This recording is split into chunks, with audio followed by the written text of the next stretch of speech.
Hello दोस्तों, कैसे हो आप सभी। उम्मीद करता हूँ आप सभी बहुत ही अच्छे होंगे, स्वस्थ होंगे और अपने पढ़ाई में व्यस्त होंगे। तो आज के इस वीडियो में हम पढ़ने वाले हैं क्लास 11th केमिस्ट्री का तीसरा चैप्टर जो है तत्वों का वर्गीकरण और गुणधर्मों की आवर्तिता। इस चैप्टर का ये लेक्चर 6 है और आज के इस वीडियो में हम बहुत ही इंपॉर्टेंट टॉपिक पर डिस्कस करने वाले हैं जो है दीर्घाकार आवर्त सारणी में तत्वों के ब्लॉक। मतलब जो दीर्घाकार आवर्त सारणी है उसमें कितने ब्लॉक हैं, तत्वों का कितना ब्लॉक है, कितने भागों में उसको बांटा गया है, उन सभी पर हम डिस्कस करेंगे। ठीक है, तो तत्वों को 4 भागों में बांटा गया है। मैं आपको बता दूं किन पर हम आज की इस वीडियो में डिटेल में एक्सप्लेन करने वाले हैं। तो देखिए, आपको ये बात जान लीजिए। सबसे पहले जो दीर्घाकार आवर्त सारणी होता है उसको 4 भागों में बांटा गया है। कौन कौन सा? तो पहला है एस ब्लॉक तत्व, दूसरा होता है जिसे हम कहते हैं पी ब्लॉक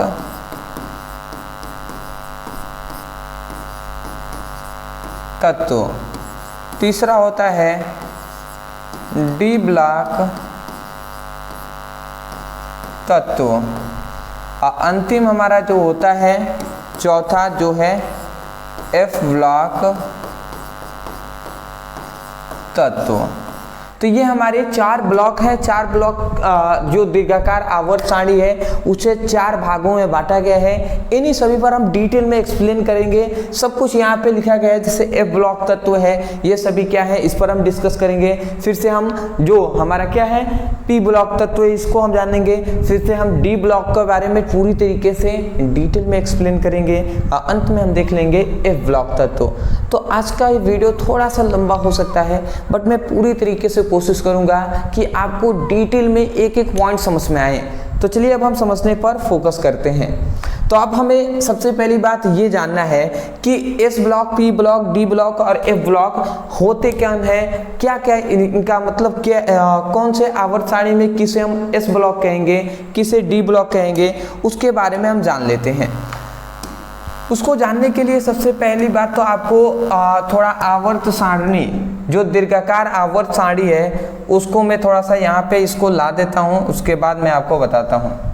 देखिए, मैं थोड़ा सा यहाँ पे फिगर को बड़ा इसलिए लिया हूँ जिससे आपको थोड़ा अच्छे से समझ में आए और सब कुछ दिखाई दे।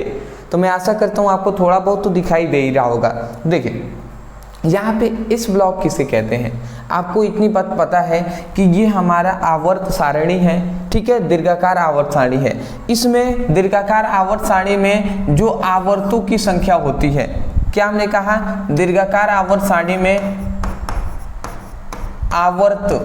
आवर्तों की संख्या होती है टोटल 7 और वर्ग कहें या समूह कहें, वर्ग या समूह कितने होते हैं 18। इतनी बात आपको पता है। अब बहुत सारे स्टूडेंट हैं जिनको कंफ्यूजन ये होगा आवर्त 7 हैं तो ये आवर्त किसे कहते हैं। तो देखिए, ये इस तरीके के जो क्या है ऊर्ध्वाधर हैं उसे हम आवर्त कहते हैं। तो देखिए, यहाँ पे 1 लिखा है, ये पहला है, ध्यान से आप समझेंगे तो समझ में आएगा। ये पहला आवर्त, फिर से ये दूसरा, फिर से ये तीसरा, फिर से ये चौथा, फिर से 5वां, 6ठा और 7वां। तो ये 7 आवर्त है। पहले आवर्त में 2 तत्व हैं, एक हीलियम है, फिर से यहाँ पे लिथियम है। दूसरा जो आवर्त है उसमें लिथियम है, बेरिलियम है, बोरान, कार्बन, उस तरीके से नियान तक है। इसी प्रकार तीसरे में देख रहे हैं आपका कितने तत्व हैं, चौथे में ये पूरा यहाँ तक तत्व है, फिर से 5वें में भी, 6ठे में भी, 7वें में भी। तो हमने ये जाना कि दीर्घाकार आवर्त सारणी में जो आवर्तों की संख्या 7 होती है। पहली बात इतना कंफर्म कर लें। उसके बाद आता है समूह या वर्ग कितने होते हैं, तो 18 होते हैं। कैसे? तो देखिए, यहाँ पे आपको दिखा रहा होगा एक ये पहला वर्ग है, पहला वर्ग, फिर से दूसरा वर्ग, तीसरा, चौथा, 5वां, 6ठा, 7वां, 8वां, 9वां, 10वां, 11वां, 12वां, 13, 14, 15, 16, 17, 18। तो आपको दिखाई ये दे रहा होगा कि ये टोटल कितने हैं भैया, ये टोटल 18 है। First, second, third, fourth, fifth, sixth, seventh, 8, 9, 10, 11, 12, 13, 14, 15, 16, 17, 18। तो ये टोटल 18 क्या है, वर्ग है या समूह है। खड़ा जो कॉलम दिखाई दे रहा है उसे वर्ग या समूह कहते हैं। इतनी बात आप समझ गए ना। तो अब देखिए इतनी बात बेसिक बहुत सारे स्टूडेंट हैं जिनको पता होगा तो अच्छी बात है, और जिनको नहीं पता तो उनको डाउट आगे ना आए, इसलिए मैंने ये बता दिया। अब देखिए यहाँ पे ये बात बताया जाता है एस ब्लॉक तत्व किसे कहते हैं। तो देखिए वर्ग, जो ये वर्ग आपका दिखाई दे रहा है वर्ग 1 और वर्ग 2, ये वर्ग 1 है और ये वर्ग 2 है। तो वर्ग 1 और 2 के जो वर्ग 1 और 2 के जितने ये तत्व आते हैं ये सभी एस ब्लॉक के अंतर्गत आते हैं, एस ब्लॉक के अंतर्गत आते हैं। ठीक है, तो एस ब्लॉक तत्व किसे कहेंगे, आवर्त सारणी में वर्ग 1 और 2 के जो तत्व होते हैं उन्हें एस ब्लॉक तत्व कहते हैं। तो एस ब्लॉक तत्व आपने समझ लिया, दीर्घाकार आवर्त सारणी में वर्ग 1 और 2 के सभी तत्व एस ब्लॉक तत्व कहलाते हैं। बात समझ गए। तो 1 और 2 वर्ग के होंगे वो एस ब्लॉक तत्व कहलाएंगे। ठीक है, अभी सब हम लिखे हुए आपको सब देंगे, ठीक है ना, वहां से आप बना लीजिएगा नोट्स अपना। देखिए उसके बाद समझ लेते हैं यहाँ पे 13, 14, 15, 16, 17, 18। तो देखिए ये आपका 13वां, 14वां, 15वां, 16, 17, 18। तो ये वर्ग 13 से लेकर वर्ग 18 तक के ये जितने भी तत्व होते हैं उसे हम पी ब्लॉक तत्व कहते हैं, उसे हम पी ब्लॉक तत्व कहते हैं। तो बात आपको समझ में आ गया होगा कि वर्ग 13 से 18 तक के जो तत्व होते हैं उसे हम पी ब्लॉक तत्व कहते हैं। उसके बाद आता है कि इतनी बात समझ गए कि ये वाला सभी पी ब्लॉक तत्व ये सभी कहलाएंगे, ये टोटल आपका पी ब्लॉक तत्व यहाँ तक कहलाएंगे। और ये दोनों क्या कहलाएंगे, ये दोनों कहलाएंगे एस ब्लॉक तत्व। अब वर्ग 3 से लेकर याद रखेंगे, वर्ग 3 से ये लेकर और वर्ग 12 तक के जो ये तत्व हैं ये सभी तत्व क्या कहलाएंगे भैया, ये सभी तत्व कहलाएंगे डी ब्लॉक तत्व। क्या कहलाएंगे, डी ब्लॉक तत्व। तो इतनी बात समझ गए कि इन तत्वों की बात हो रही है, ये सभी कहां से कहां तक, वर्ग 3 से वर्ग 12 तक के जो तत्व हैं वो डी ब्लॉक तत्व कहलाएंगे। और नीचे आपको 2 श्रेणियां ये दोनों दिखाई दे रही हैं। ठीक है, तो नीचे ये जो 2 श्रेणियां आपको दिखाई दे रही हैं, ये वाला और एक ये वाला, ठीक है ना, ये दोनों श्रेणियां क्या कहलाएंगी, इन दोनों श्रेणियों को हम एफ ब्लॉक तत्व कहते हैं। तो मैं आशा करता हूं कि पहली बात इतनी समझ गए हैं। अब हम आगे बढ़ते हैं, अब आपको समझाएंगे, सब समझ में आ जाएगा। ठीक है ना। जो भी स्टूडेंट अभी तक इस वीडियो को देख रहे हैं बहुत ही अच्छी बात है, आपके पास थोड़ा सा पेशेंस है और पेशेंस आपने इतना देर तक रखा, बहुत ही अच्छी बात है। पेशेंस रखने पर जरूर कामयाबी मिलती है, आपको भी एक दिन ज़रूर मिलेगी। आप लगातार कंसिस्टेंट होकर मेहनत करते रहिए। अब देखिए आपको सब समझ में आएगा। देखिए एस ब्लॉक तत्व अगर मान लेते हैं, पूछ लिया गया एस ब्लॉक तत्व क्या है, तो आप क्या कहेंगे, तो आप इस ब्लॉक तत्व को कहेंगे आवर्त सारणी में वर्ग संख्या 1 व 2 तक के तत्वों को एस ब्लॉक तत्व कहते हैं। बात समझ गए। आवर्त सारणी में वर्ग संख्या 1 से 2 तक के जो तत्व होते हैं, वर्ग संख्या 1 में ये वर्ग संख्या 1 है ना, तो वर्ग संख्या 1 और वर्ग संख्या 2 में जितने भी ये तत्व होंगे ये सभी तत्व क्या कहलाएंगे, वर्ग संख्या 1 और 2 में, वर्ग संख्या यही ना है जी, वर्ग संख्या 1 और 2 में जो जितने भी तत्व होंगे ये सभी तत्व क्या कहलाएंगे, एस ब्लॉक तत्व कहलाएंगे। बात आप समझ गए होंगे। उसके बाद आगे बढ़ते हैं। अब देखिए यहाँ पे कह रहा है कि इसमें कुछ नोट्स है इंपॉर्टेंट जिसको आपको लिखना अनिवार्य होता है। तो देखिए यहाँ पे कहा गया है ये आवर्त सारणी में बाएं भाग में रखे गए हैं। मतलब ये मतलब क्या है, इस ब्लॉक जो तत्व हैं वो आवर्त सारणी के बाएं भाग में रखे गए हैं। बिल्कुल सही बात कह रहा है भैया, बायां भाग यही ना है जी, तो आवर्त सारणी के बाएं भाग में इसे रखा गया है इस ब्लॉक तत्व को।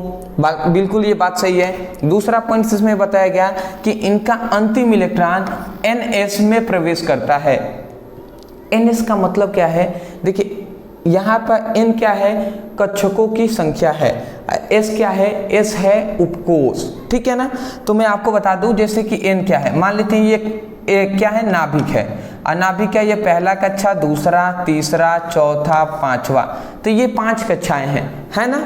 अब देखिए यहाँ पे बात किसकी हो रही है और ये है, आपको समझना है।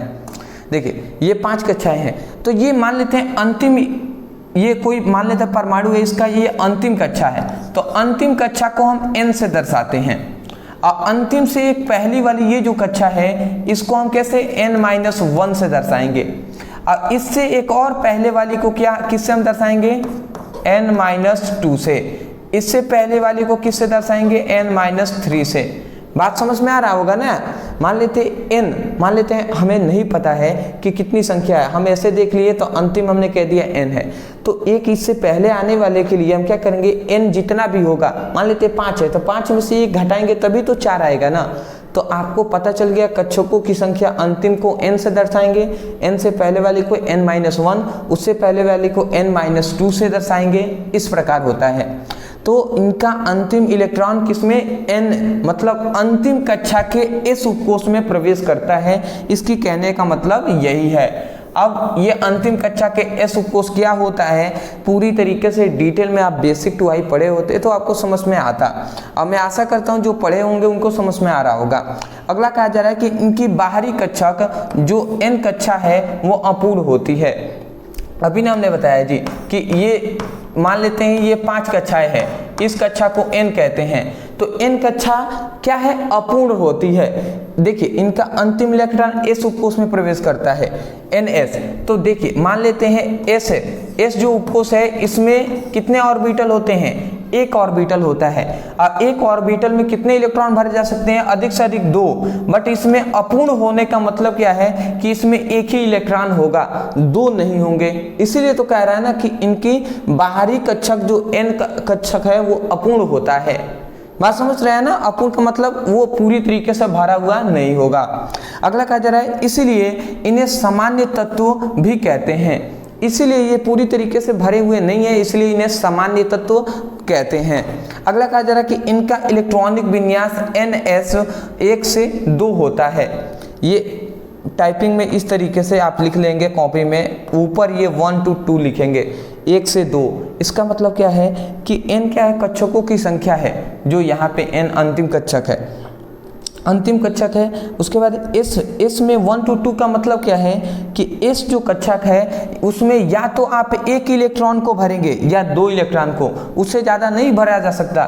तो देखिए हमने 1 ही इलेक्ट्रॉन यहाँ पे भरा हुआ है, आप चाहें तो 2 भर सकते हैं बट होते ही नहीं है, ठीक है, जो s ब्लॉक के तत्व होते हैं। तो इसीलिए इनका अंतिम इलेक्ट्रॉन याद रखेंगे। अगर कुछ ना ये समझ में नहीं आए तो ns ऊपर लिख लेंगे, 1 to 2 लिख लेंगे। अगला आता है s ब्लॉक में 2 वर्गों का अध्ययन किया जाता है। s ब्लॉक में कितने वर्गों का, 2 वर्ग का अध्ययन किया जाता है। बिल्कुल बात सही है। देखिए ये s ब्लॉक है, s ब्लॉक इन्हीं दोनों को ना कहते हैं जी। तो s ब्लॉक में ये पहले वर्ग हो गया, ये दूसरा वर्ग हो गया। तो s ब्लॉक में 2 वर्गों का हम क्या करते हैं, अध्ययन करते हैं। s ब्लॉक में हम 2 वर्गों का क्या करते हैं, अध्ययन करते हैं। बात बिल्कुल सही है। तो मैं आशा करता हूं कि आपको जो s ब्लॉक में जितना आपको इन्फॉर्मेशन देना चाहिए मैंने यहाँ पे प्रोवाइड कर दिया है, आप समझ गए होंगे। पहले स्क्रीनशॉट ले लीजिए, ले लिए होंगे जी। आगे बढ़े, चलिए जी आगे देख लेते हैं।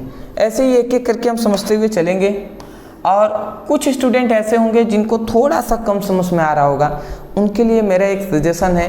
देखिए आपको कम समझ पा रहे होंगे, ऐसे मतलब कम समझ में आ रहा है, तो इसका मेन रीज़न ये हो सकता है कि आपका बेसिक पूरी तरीके से अच्छे से ना पता होना।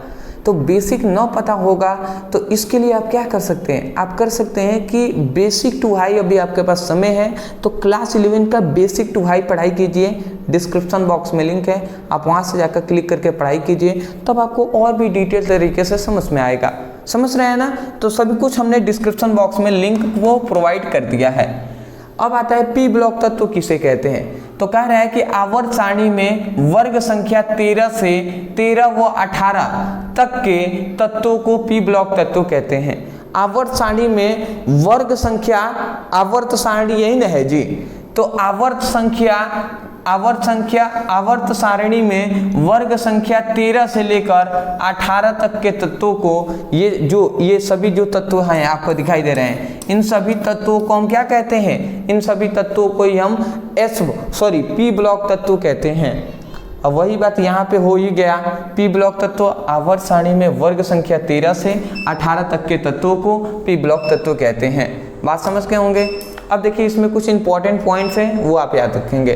कह रहा है कि ये आवर्त सारणी के दाएं भाग में होते हैं, बिल्कुल सब सही बात है। देख रहे हैं ना, आवर्त सारणी के एकदम क्या है, राइट के तरफ है, ठीक है, दाएं भाग की ओर। अगला कह दे रहा है कि इनका अंतिम इलेक्ट्रॉन Np में प्रवेश करता है। मतलब क्या है, ये कक्षक हैं, नाभिक के चारों ओर के कक्षक हैं। तो यहाँ पे यही बात बताया जाता है कि इनका हम इतनी बात जानते हैं कि ये n कक्षक है, इसको n-1 कहेंगे, इसको n-2 कहेंगे, ऐसा ही ना कहते हैं। तो यहाँ पे Np मतलब इसका मतलब क्या है कि किसी परमाणु के अंतिम, मतलब किसी परमाणु के अंतिम कक्षा के p उपकोष में प्रवेश करेगा। कोई भी परमाणु है तो किसी परमाणु की जो अंतिम कक्षा होगी तो अंतिम कक्षा के p उपकोष में प्रवेश करता है।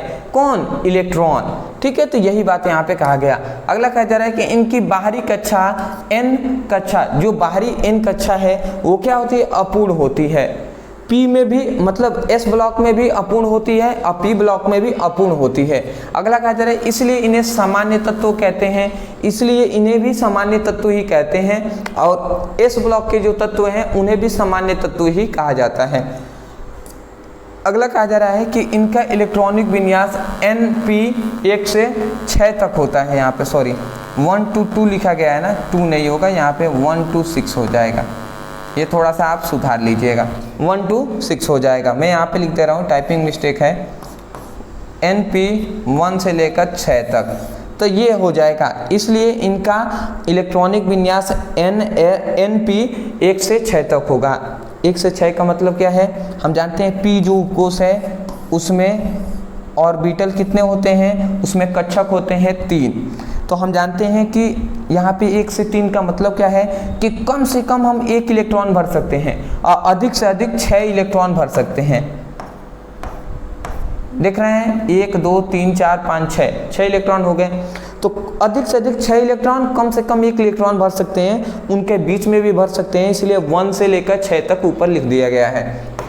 अंतिम आता है कि P ब्लॉक में 6 वर्गों का अध्ययन किया जाता है। बिल्कुल सही बात है जी, P ब्लॉक में हम 6 वर्ग का अध्ययन करते हैं। अगर आप ध्यान से देख पा रहे होंगे तो देख सकते हैं आप यहाँ पे P ब्लॉक में 6 वर्गों का अध्ययन किया जाता है। कौन कौन सा जी? तो देख लेते हैं। देखिए ये पहला वर्ग, ये है पहला वर्ग, दूसरा वर्ग, तीसरा, चौथा, पांचवा, छठा। तो 6 वर्गों का अध्ययन कर रहे हैं ना, first, third, fourth, fifth, sixth, 6 वर्गों का अध्ययन कर रहे हैं। तो वही बात है, क्या हमने समझा? हमने यही समझा कि जो P ब्लॉक का जो तत्व है, P ब्लॉक है, उसमें 6 वर्गों का अध्ययन किया जाता है। मैं आशा करता हूँ आप समझ गए होंगे। इसका भी आप चाहें तो स्क्रीनशॉट ले सकते हैं जी। मैं इसको थोड़ा सा इरेज कर दे रहा हूँ, ठीक है ना। चलिए जी, ले लीजिए, स्क्रीनशॉट ले लिए होंगे जी, ठीक है। मैं एक बार देख लूँ वीडियो बन रहा है ना। चलिए जी, चलिए आपका 15 मिनट से ऊपर हो गया ये वीडियो। चलिए आगे बढ़ते हैं। अब हम देख लेते हैं इसके आगे हम जल्द से जल्द कंप्लीट इसको करेंगे। देखिए अगला आता है डी ब्लॉक तत्व। डी ब्लॉक तत्व का मतलब क्या है कि आवर्त सारणी में वर्ग संख्या 3 से 12 तक के तत्वों को डी ब्लॉक तत्व कहते हैं। बिल्कुल बात सही है। देख लीजिए, ये हमारी आवर्त सारणी है। आवर्त सारणी में अगर आप देखेंगे तो आवर्त सारणी में यहाँ पे अगर आप देखेंगे तो यही ना डी ब्लॉक तत्व है। वर्ग संख्या 3 से लेकर 12 तक के, वर्ग संख्या 3 से लेकर 12 तक के जो तत्व होंगे, ये सभी, इन सभी तत्वों को हम क्या कहते हैं? इन सभी तत्वों को डी ब्लॉक तत्व कहते हैं। बात समझ गए होंगे। तो देखिए वही बात यहाँ पे कहा गया कि आवर्त सारणी में वर्ग संख्या 3 से 12 तक के तत्वों को डी ब्लॉक तत्व कहते हैं। मैं आशा करता हूँ आप समझ गए होंगे। सॉरी। आगे बढ़े जी। अब देख लीजिए यहाँ पे कुछ पॉइंट्स है जो आपको जानना इंपॉर्टेंट है। पहला कह रहा है कि इनमें S व P ब्लॉक के बीच में रखा गया है, मतलब इन्हें S व P ब्लॉक के बीच में रखा गया है। बिल्कुल सही बात है, आपने अभी आवर्त सारणी देखा तो इसी तरीके का कुछ था जी आवर्त सारणी हमारी, ठीक है ना। इसी तरीके का कुछ आवर्त सारणी हमारा दिखाई दे रहा था ना आपको, इसी तरीके का कुछ आवर्त सारणी हमारा दिखाई दे रहा था आपको, आपने देखा होगा अच्छे तरीके से। तो हमने अभी आपको क्या बताया कि ये फर्स्ट, ये वाला पहला और दूसरा जो है इसे हम S ब्लॉक कहते हैं और इसे हम P ब्लॉक कहते हैं, और यहाँ से यहाँ तक कि इसको हम D ब्लॉक कहते हैं, नीचे तो रखी गई हैं उसे A ब्लॉक कहते हैं। ये बात आप समझे। तो यहाँ पे पहले कहा जा रहा है कि इन्हें मतलब डी ब्लॉक तत्वों को एस और पी ब्लॉक के बीच रखा गया है। देख लीजिए ये एस ब्लॉक है, ये पी ब्लॉक है, तो इन दोनों के बीच ही तो हमने डी ब्लॉक तत्वों को रखा है। बात सही है। अगला दूसरा हम समझते हैं, कह रहा है कि इनका अंतिम इलेक्ट्रॉन n-1 इंटू डी में प्रवेश करता है। इसका मतलब क्या हुआ कि इनका अंतिम इलेक्ट्रॉन n-1 इंटू डी में प्रवेश करता है। जैसे कि मान लेते हैं ये नाभिक है, first, second, third, fourth, fifth, मान लेते हैं ये 5, अधिक से अधिक 7 कक्षाएं होती हैं, तो हमने 5 बना लिया। मान लेते हैं इसको अंतिम कक्षा कहेंगे जिसे हम n कहेंगे। अंतिम से पहले वाली जो होगी उसे n-1 कहते हैं। तो ये कह रहा है कि जो डी ब्लॉक के तत्व होंगे उन सभी तत्वों का जो अंतिम इलेक्ट्रॉन होगा वो अंतिम कक्षा का, मतलब वो n-1 मतलब अंतिम कक्षा से पहली वाली एक कक्षा के डी उपकोष में प्रवेश करेगा। इसलिए कहा जा रहा है n-1 इंटू डी, वो n-1 इंटू डी उपकोष में प्रवेश करता है। तो n-1 इंटू डी उपकोष में प्रवेश करता है, ठीक है ना। बात आप समझ ही गए होंगे, ज़्यादा इसमें कुछ हार्ड नहीं है। अगला कहा जा रहा है इनकी बाहरी 2 कक्षाएं क्या होती हैं, अपूर्ण होती हैं। वो कौन सा, तो एक n कक्षा है, एक n-1 कक्षा है, वो दोनों अपूर्ण होंगी। मतलब जो अंतिम कक्षा है वो भी अपूर्ण होगी, पूरी तरीके से भरी हुई नहीं होगी, और इससे पहले वाली जो n-1 कक्षा है ये भी पूरी तरीके से भरा हुआ नहीं होगा, कुछ खाली होगा, ठीक है ना। इसलिए कहा जा रहा है। अगला कहा जा रहा है इसलिए इन्हें संक्रमण तत्व कहते हैं। जब दोनों कक्षाएं, इनकी 2 अंतिम वाली और उससे पहले वाली कक्षाएं पूरी तरीके से भरी हुई नहीं होती हैं, इसलिए इन्हें संक्रमण तत्व भी कहते हैं। किसे, डी ब्लॉक तत्वों को। अगला कहा जा रहा है कि इनका अंतिम इलेक्ट्रॉन इनका इलेक्ट्रॉनिक विन्यास n-1 इंटू डी 1 से लेकर 10 तक ns 0 से 2 होता है। अगर इसको हम इस तरीके से लिख दें तो आप इस तरीके से लिखेंगे n-1 into D 1 to 10 ns 0 से 2, तो ये इनका इलेक्ट्रॉनिक विन्यास है। आप इस प्रकार लिख लेंगे, ठीक है ना। n-1 इंटू डी में हम जानते हैं अधिक से अधिक 10 इलेक्ट्रॉन भरे जा सकते हैं, तो 1 से लेकर 10 तक लिख दिया गया है।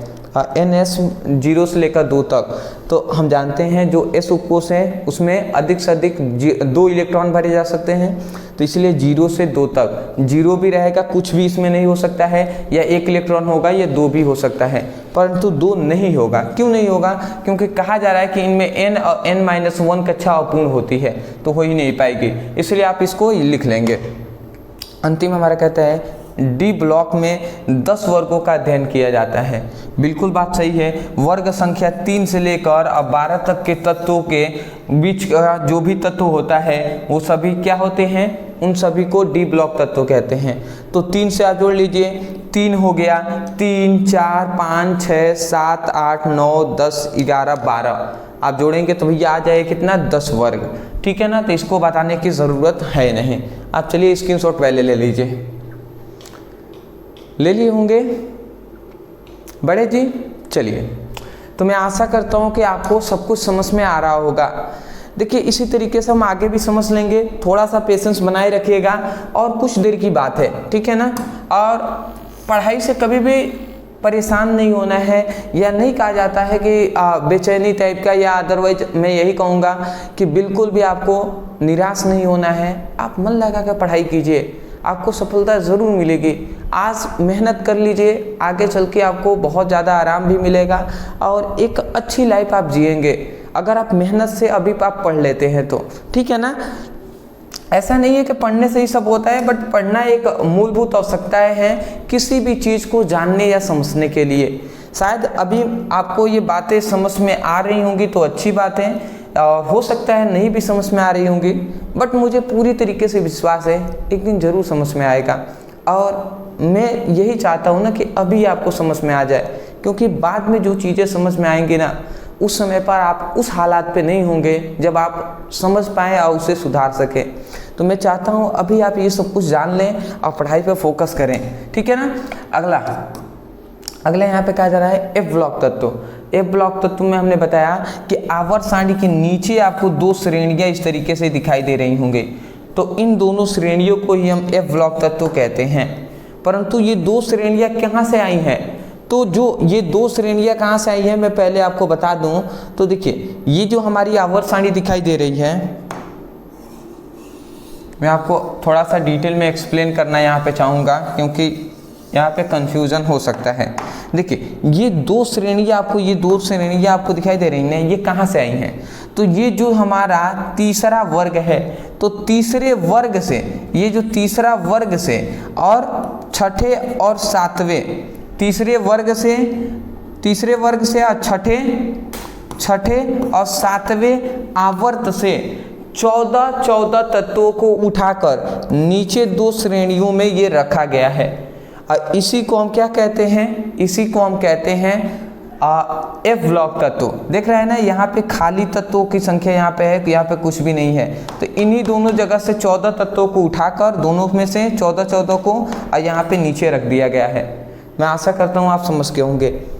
तो वही बात यहाँ पे कहा जा रहा है। इसमें अक्सर स्टूडेंट कंफ्यूज हो जाते हैं, इसलिए मैं बता दे रहा हूँ। देखिए, यहाँ पे कहा गया कि आवर्त सारणी में तीसरे वर्ग से, तीसरा वर्ग हमने कहा तीसरे वर्ग से और छठे और सातवें आवर्त से 14 तत्वों को, कितने भैया, 14 तत्वों को उठाकर नीचे दो श्रेणियों में रखा गया है, जिसे हम एफ ब्लॉक तत्व कहते हैं। जिसे हम क्या कहते हैं जी, जिसे हम एफ ब्लॉक तत्व कहते हैं। तो मैं आशा करता हूँ इतनी बात समझ गए होंगे। अगला आप देख लीजिए, यहाँ पे कहा जा रहा है इनमें, मतलब इन्हें आवर्त सारणी के नीचे रखा गया है। बिल्कुल सही बात है ना, नीचे रखा गया है आवर्त सारणी के। अगला कहा जा रहा है कि इनका अंतिम इलेक्ट्रॉन n-2 f में प्रवेश करता है। n-2 का मतलब क्या है कि ये पहली कक्षा, दूसरी, तीसरी, चौथी, पांचवी, मान लेते हैं ये कक्षाएं हैं। ये मान लेते हैं अंतिम कक्षा है। इससे पहली वाली क्या होगा, कौन सी कक्षा, n-1 हो जाएगा। इससे पहली वाली n-2 हो जाएगा। तो देखिए, वही कहा जा रहा है कि इनकी, मतलब एफ ब्लॉक तत्वों का जो अंतिम इलेक्ट्रॉन होगा वो n-2, मतलब अंतिम कक्षा से पहले वाली कक्षा से भी पहले वाली कक्षा, तो n-2 f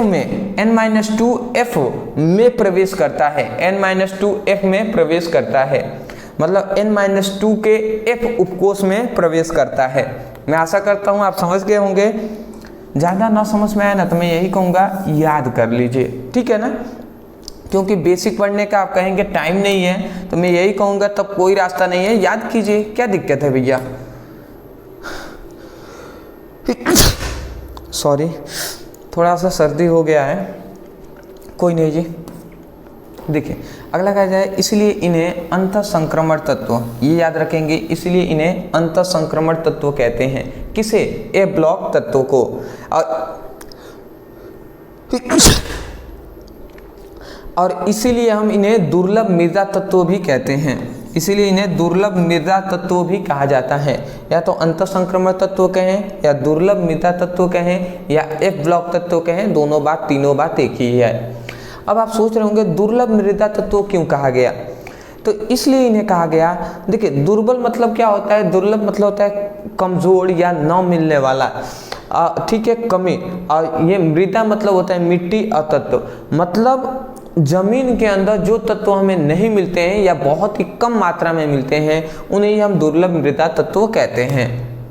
अगला कहा जा रहा है कि इनका इलेक्ट्रॉनिक विन्यास n-2 f 1 से 14 तक, n-1 d 0 से लेकर 10 तक NH2 होता है। यह करना समझ में आए तो इसको आप लिख लेंगे, यहाँ पे मैं नीचे लिख दे रहा हूँ N-2F 1 से लेकर 14 तक, अब फिर से N-1 इंटू D 0 से लेकर 10 तक, अब फिर से NH2 होता है। ठीक है ना, तो ये इसका क्या हो गया, ये इसका इलेक्ट्रॉनिक विन्यास है जिसको आपको याद कर लेना है। ठीक है ना, देखिए हमने कहा था अंतिम कक्षा से पहली वाली कक्षा N-1 है, इससे पहली वाली कक्षा N-2 है। तो N-2 के F उपकोष में 14 से अधिक 14 इलेक्ट्रॉन भरे जा सकते हैं, तो 1 से लेकर 14 तक लिख दिया गया। फिर से D में हम जानते हैं 0 से 10 तक अधिक से अधिक 10 ही भरे जाएंगे, तो 0 से 10 के बीच में इलेक्ट्रॉन भरेंगे। और S में क्या हो जाएगा, अधिक से अधिक 1 से 2 तक इलेक्ट्रॉन भरे जा सकते हैं, तो इसलिए 2 लिख दिया गया। 1 to 2 भी लिखेंगे तो गलत नहीं होगा, 100% सही होगा। अगला यहाँ पे कहा जा रहा है इन्हें 2 श्रेणियों में होता है, मतलब इनमें 2 श्रेणियां होता है। बिल्कुल सही बात है भैया, डी जो F ब्लॉक तत्व है इसमें 2 श्रेणियां होती हैं और ये दोनों आवर्त सारणी के नीचे होती हैं। तो मैं आशा करता हूं कि जो F ब्लॉक तत्व है ये भी आपको अच्छे तरीके से समझ में आ गए होंगे। तो मेरा लक्ष्य यही था कि आपको S block, P block, D block और F ब्लॉक अच्छे तरीके से समझ में आपको आ जाए। ठीक है, तो मैंने अपने तरफ से पूरी प्रयास किया है कि आपको आसानी तरीके से एक एक पॉइंट समझ में आए। अदरवाइज मैं यही कहूँगा, यदि आपको समझ में आया है तब जाकर आप वीडियो को लाइक करके चैनल को सब्सक्राइब कर दीजिएगा, क्योंकि आपकी सपोर्ट की बहुत ज़्यादा ज़रूरत है। और यदि आप सपोर्ट नहीं करेंगे तो कौन करेगा, आप समझ रहे हैं ना, तो सपोर्ट की ज़रूरत है। आप चाहें तो कर दीजिएगा। डिस्क्रिप्शन बॉक्स में क्लास 11th का लिंक है जी, तो आप चाहें तो क्लास 11th का अच्छे तरीके से पढ़ाई आप कर सकते हैं। ठीक है ना, कोई टॉपिक है जो आपको समझ में नहीं आता, मान लेते हैं S ब्लॉक तत्व नहीं समझ में आ रहा है या अंतर संक्रमण तत्व नहीं समझ में आ रहा है, तो YouTube पे लिखिए अंतर संक्रमण तत्व ब्रदर सर, इस तरीके से सर्च करके भी आप हमसे पढ़ाई कर सकते हैं। तो चलिए दोस्तों, आज के लिए इतना ही, मिलते एक नए टॉपिक के साथ, तब तक के लिए धन्यवाद।